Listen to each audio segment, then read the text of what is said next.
Hi there, I'm Drew Badger, the world's #1 English fluency guide, and it is a pleasure to welcome you to another advanced listening practice lesson. Well, I hope you're excited for another lesson set where I'm speaking really quickly, and I've actually spent this whole afternoon recording lessons for a new Master English Conversation lesson set. And since I was talking about connections in this one, I thought I would talk about some connections in this video too. But hopefully I don't lose my voice because I've been speaking a lot and I'm really excited to teach, but sometimes it can be the death of me. This is a really great word. When something is the death of you, it just means you're passionate about that thing, or maybe you do it too much and maybe you shouldn't do it so much, something like that. So in this case, I really enjoy teaching, so I can, talk so much that it becomes the death of me, something like that. Anyway, if you are new to this series, I highly recommend you go back and watch some of the previous videos where we're talking about specific grammar points, like our lesson set or our video series here on YouTube about beginning English grammar, or if you want to learn slang or any of those things. But all of those lessons are where I'm speaking more slowly, so you can get used to the sound of my voice. That way, when you're watching these videos, it's much easier for you to understand things. Anyway, if you're ready for this lesson, let's begin. Well, I want to do something kind of different. Actually, I kind of begin these lessons all talking about that. I'm always trying to be different and, do something crazy or strange or whatever, because I get bored easily. But maybe that's the death of me too. I'm always trying to do something new and interesting. And what's interesting, actually, this is kind of a different topic. It's something I, just kind of came up right now while I'm talking about it, while I'm thinking about it.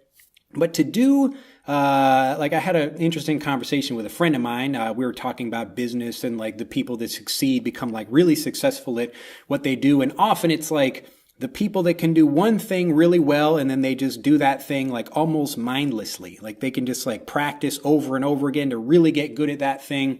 And so my problem with that is I can get kind of bored with something. Maybe you can relate to that idea. So when I'm asking you maybe you can relate, this is a great way, a native conversational way of saying that maybe you can appreciate what I'm saying, or maybe you have a similar experience. So maybe you can relate. Maybe you can relate with what I'm saying. So maybe you can relate with what I'm saying when I'm talking about, well, you're kind of a smart person, or you think you are anyway, and you're, going together with trying to pursue a particular thing, but maybe it gets kind of boring and you're I don't want to do this thing.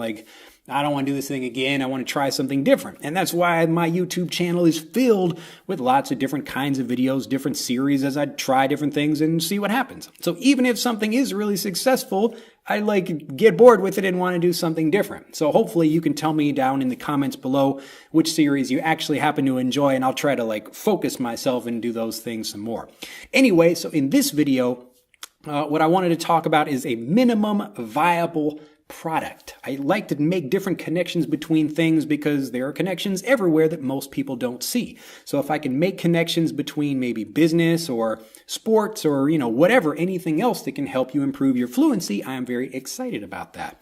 So in thinking about building a business, a lot of people do kind of what I did, actually, the kind of stupid way of building a business, and this is what I don't recommend people do, which is spending a whole bunch of time thinking about your own idea, and then you try to produce something, and then you release a particular thing, and then it doesn't sell, whatever that thing is. So I've definitely done that before, multiple times. Yeah, I kind of am ashamed to admit it took me more than one failure in order to learn how to do things the right way, but now that I do, I'm much happier for it. Anyway, so the opposite approach, what I do now, is really listen to people and try to figure out what the actual problems people have and, whatever they're trying to solve. But when kind of a thing in business now is really having a minimum viable product. And these are three things that come together. So minimum means the least, the lowest, the smallest amount of something that is actually helpful, whatever that thing is. So viable means that, it actually is helpful in some way. It's something that can become a product. And then the product is, well, it's just whatever that thing is. So a minimum viable product or a minimum viable service. So this is kind of a buzzword, and the word buzzword just means it's kind of a popular term people use to sound important or included in whatever the popular language happens to be. So a buzzword for business is a minimum viable product. So as opposed to taking a long time to produce something that's really polished, that's looking really beautiful and really great, but it takes a lot of time and money, you just try to make the most basic thing possible just to see like if that's what people want. And then you use that opportunity as a way of like working with the people you're creating that product for. So it could be maybe I'm trying to develop a new software product, something like that, and I'm working with a group of people. Like, okay, they want me to develop it in this way, so I try this, and then I say, what do they think? And they're like, oh, this is great, but that's maybe not so good, something like that. Anyway, so I'm talking with these people and trying to create something from a minimum viable product. So I begin with something that like will solve the problem, even if it's not perfect. So a lot of people can do that. They can build like a very simple version of a game that's really fun to play, but maybe it doesn't look so great. So this is a minimum viable product.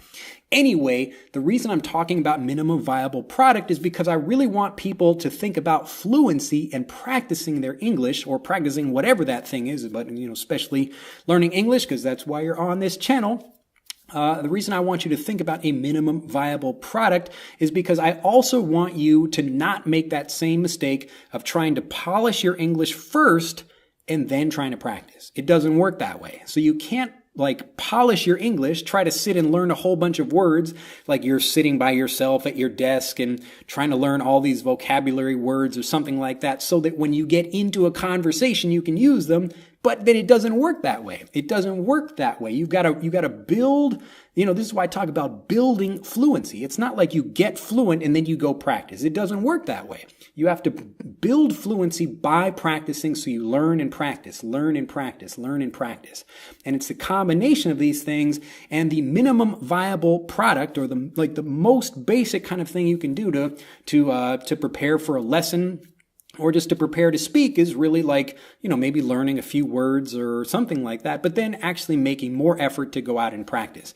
So you should be spending maybe 20% of your time learning and 80% or more, whatever you can, of actually practicing that thing. Because the practice is really where it comes from. That's the discipline of actually speaking and developing fluency and being able to use words and phrases without thinking. All of those things are connected, but you don't get it first unless you practice. So you can't try to like polish your English first and then go for like trying to practice after that. It's such an important point. I really want you to understand this and remember it and use it, because it's really the same idea from business is exactly true for learning English as well.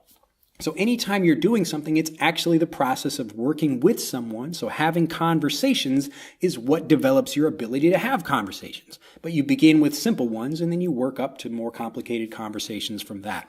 So this is a really important idea, and you should see exactly how that's working right here on the YouTube channel. Now, excuse me, when I'm like making new videos or I'm trying new things, recently I got a green screen and some nicer lighting, things like that, and I'm just kind of experimenting with different things. But I was thinking about it like, what's the minimum viable product?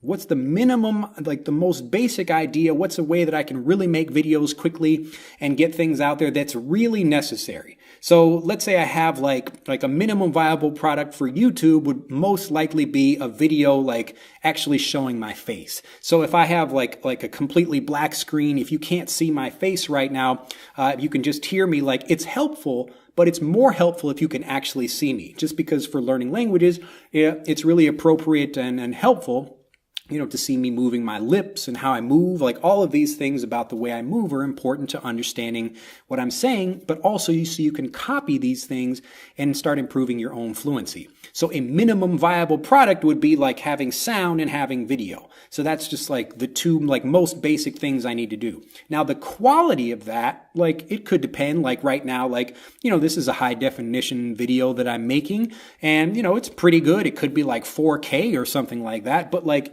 does that really matter?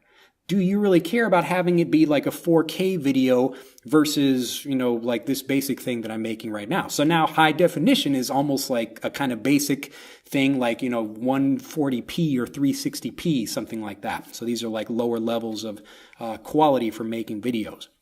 So when I'm thinking about it, like, do you really care if there's like an interesting looking background behind me? Maybe you do, maybe you don't. Some people do care about that, some people don't. But for the minimum viable product, if I'm like, let's say I was just starting making YouTube videos right now, Would I want to go out there and like, okay, I'm going to get great lighting and I'm going to get like an awesome background or make a green screen, and like all of that stuff takes time and effort and money. And if I want to go out and do those things, like thinking about all that is going to stop me from actually producing videos. So that's why when I first got started on YouTube, and most of the videos I produce is just me setting up a camera in a room that's pretty bright and I produce the videos. So I actually record the sound. Like, it's important to me to have high quality sound. So I record the sound and put that on the video. Like, my video camera is not recording the sound. I have a separate recorder for that. But that's really the time that it takes me to connect those two things so that I can actually have a good quality video for you. So there's a certain basic level. This is the minimum viable product. Like, if you can't hear me or the sound is really bad, you don't want to listen to it, then even if I have a good message, then it's just kind of difficult to hear and it's annoying. So when you're thinking about your fluency, I'd like you to think about it in the same way. So don't wait, don't polish first. You want to practice to polish. So practice in order to polish. Don't polish first. It doesn't work that way. You actually have to go out and use the same kind of idea of like a minimum viable, like practicing ability, something like that. So just knowing even a few words is enough to get you out there to start practicing. And if you're watching this video right now, your understanding is already pretty good because I'm speaking quite quickly and you can understand what I'm saying, or most of it anyway. We will have transcripts for these lessons. We're getting a whole bunch of new. I just got 26 transcripts made for the first 26 videos in this series, and they will be appearing on the new EnglishAnyone.com shortly. So if you're watching this in 5 years, that's where you can find them. Anyway, they will be up shortly. But do take this idea seriously, that don't look for like, I really want you to kind of, an even better way to think about it is, what's the least amount of effort you can do to get out and practice? What's the least amount of information you need to know that you can start this process here? So this process is the important thing, not this like learning stuff over here. You want the processing practice of learning and developing fluency inside of conversations, that kind of thing. So get out there. If you can understand this video, you already have that. So don't be shy. Don't be nervous. Get out there and actually start improving. Well, I think I've spoken too much today as it is. I'm like losing my voice over here, but man, these videos are going to be the death of me. So enjoy them while I'm still alive and can make these videos. But if I do die, because it will have been worth it for me. I really enjoy making these videos, and I hope you have enjoyed them as well. Well, this is my obnoxious, like, do subscribe to the channel and do like this video. Click the like button like 4 or 5 times if you can. You know, get on 2 different computers and like click like on it again. That would be awesome. Anyway, so do like this video. Do share it with like 3,000 people if you know them. You know, however you can share it. Like maybe you can get one of those like skywriting airplanes where it says like watch Drew's video. You know, something like that. So do like, share, comment below. Tell me if you think like, you know, I should be making something different or not. Or if you like having the backgrounds or if you don't, whatever. You know, just let me know what you're thinking about that. But do get out there. Do practice. Like, share, comment, all of those things. And I will see you in the next video. Bye-bye. To continue learning, click on the link in this video to download Speak English Naturally, our free guide to speaking and sounding like a native English speaker. The guide reveals the 3 most important kinds of conversational English you must learn if you want to sound native, and will help you experience instant improvement in your fluency and speaking confidence. To download your free guide on a mobile device, click on the link in the upper right of this video. To download your free guide from a computer, click on the link in the lower right of this video. I look forward to seeing you in the guide.